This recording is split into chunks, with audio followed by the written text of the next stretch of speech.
Astăzi ne ocupăm de problema 109 de pe PBinfo, intitulată Paritate. Haideți să începem. Cerința este să se scrie un program care citește de la tastatură un număr natural și verifică dacă numărul este par sau impar. Hai să vedem cum se rezolvă.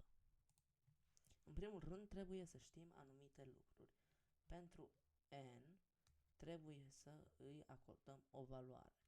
Deci va trebui să citim n. După aceea, va trebui să mai facem un lucru important.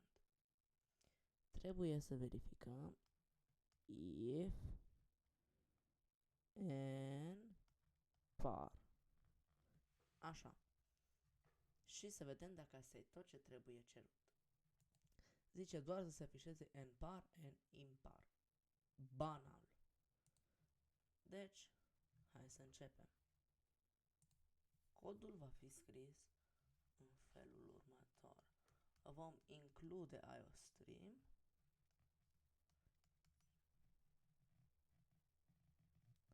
vom defini n-ul și vom începe cu main-ul. Int main.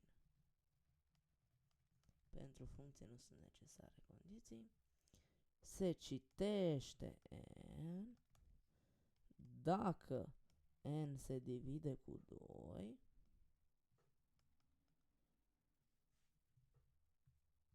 dacă n se divide cu 2 atunci, haideți să vedem, am scris greșit aici. Voi șterge. Dacă n este egal cu 2, cout este par. Else cout este impar.